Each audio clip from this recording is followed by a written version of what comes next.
Maybe even in the days of the War of the Ring, some of the Druid folk lingered in the mountains of Andrast, the western outlier of the White Mountains, but only the remnant in the woods of Anorian were known to the people of Gondor. Hey everyone, Yoyston here, and I hope you all are doing well, wherever you are in Middle-earth. Today we're going back and taking a look at more of the lesser or unknown lands of Middle-earth, including some of the regions near or in Mordor, the island of Gondor, and Andrast, another land of the Druidine. Sources will be in the description and cards, my friends. Thank you all for joining me today. Let's begin our tale. First up, we have Khand. Now, Khand was the land south of Mordor, and it was likely a dry, barren, and desertous land. And perhaps, like Rhûn, it stretched far into the east, and perhaps even touched the borders of Eldorien or Cuiviénen, the lands of awakening for men and elves, respectively. Right, we don't know exactly how far east that Khand went. But what we do know is that the Variags came from Khand, and we know that they feuded, actually, with Easterlings, but at times came together with them. So the Wainriders, for instance, these two factions, the Variags and the Wainriders, did have their problems, but they actually joined together against Gondor in 1944, helping to wipe out the king and that direct line of kings. Sauron did always try to keep them united and under his banner, but it did show that there was some differences between these men of the East and those of Rhûn and other parts of the East. So, it was probably a place that mixed a lot of these different cultures from both the South and the East. Next up, we have Nurn, which was known to be the breadbasket of Mordor. So, in Nurn, this subsect of the larger region of Mordor, you actually had a bunch of farms and green grasslands that fed the armies of Sauron. And so when we think about Mordor, obviously we think about it being dark and cold and near Mount Doom or near Barad-dûr, but this part that was directly under the rule of Sauron was actually fertilized very well by the ash of Mount Doom from the north. Now, don't let its beauty or its inland sea, which was fed by a bunch of these rivers, 4 different rivers, fool you for a place that was other than where the slaves kept the armies of Mordor fed and nourished based on what they were able to grow there.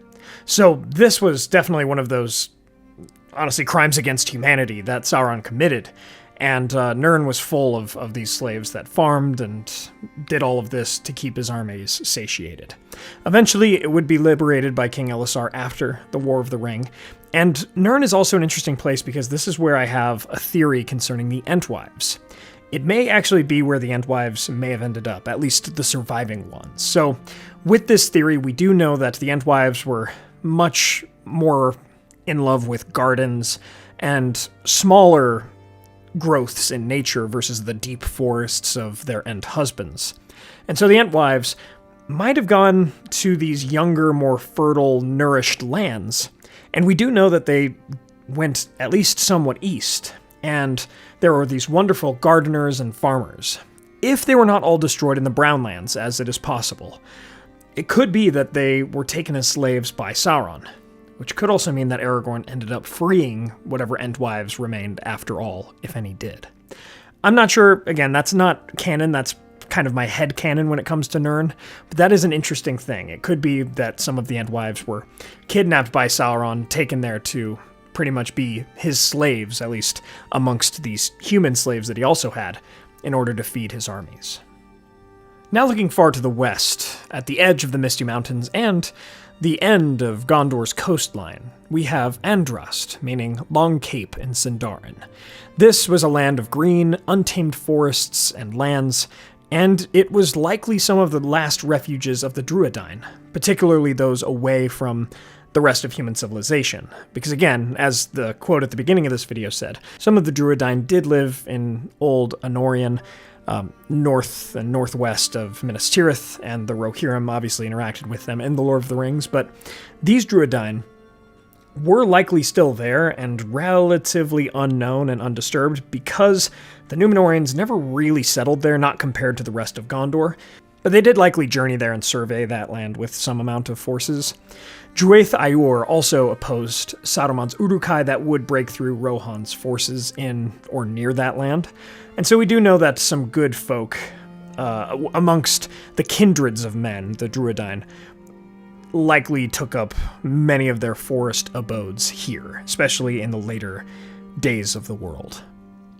It's a really cool, untamed part of Western Middle-earth, which is kind of rare considering all that we know about Eriador and even Rovanion and Gondor and Rohan, but it really is pretty undisturbed, so they might even have many stories and cultural traditions that date all the way back to the Second or even First Ages. To finish up today's video on some of the lesser-known lands, we are ending with the Isle of Gondor, that island that is on the map of Middle-earth, right off the coast of Belfalas and all of that. We have Tolfalas, roughly meaning coast island in Sindarin. Now, it seems like this area changed during the changing of the world and drowning of Numenor, because it might have been a coastal mountain, or underwater entirely before the changing of the world, and because, as we know with Pelargir, which used to be on the coast but afterwards was miles more inland along the mouths of the Anduin River, which had also changed, I wonder if this island had been more or less at the time depending on the positioning of the water, being either more land apparent and exposed from the sea or less. Because it is interesting, you would think with the sinking of the entire island of Numenor, it would push the water upward, right? It would drown Pelargir rather than pulling the water from Pelargir, but again, changing of the world, a lot changed, and so something must have grabbed the water and pulled it deeper into the sea or something like that. So that is kind of an interesting thing, but this was likely a launching point for Gondor against Harad or vice versa, being an island that would change hands, according to Tolkien Gateway and Appendix A, taken back and forth in their wars. Now, depending on how the world was altered here, it might have been near more islands that were also changed and drowned, or even other mountains, potentially. Although, strangely enough, it does seem that there was more coastland in this region before the downfall, and even less afterwards. And so, I would have thought, again, that, and let me know in the comments below, the downfall of Numenor would have created less coastland. But strange how the world did change there. And so this was kind of a remnant of older places. While the Gondorians or Numenorians never really settled there, again, it definitely served as a middle point between Gondor and Harad. From this tale, we see that even the great places of the world are supported by small bits of land that are just as important, but far less mentioned. Thank you all so much for watching. Let me know your thoughts on these lesser-known lands in the comments below. Leave a like if you enjoyed, and share this with a friend. If you'd like to support the channel, we have a partnership with Mythologie Candles through the link below. Use code Men of the West for 10% off of that first order. And that partnership is unfortunately coming to an end, as it seems that the Lord of the Rings candle line is going out by the end of this month, so jump on that while you can, or check out CastleCon's Lord of the Rings replicas and use the code WEST at checkout. And please take a look at our merch. Join our memberships in Patreon for access to our Discord and our monthly podcast, and take a look at Masters of Mythology, our second channel on myths and legends. Thanks to our Valar tier patrons and YouTube members, Joby Weasel, Ed Patterson, ComicNut64, Zoomi, Peter Sheppard, and thank you all so much for keeping the channel going. Please don't forget to subscribe to join the Men of the West, and my friends, thank you all for joining me on this adventure. Until the next one.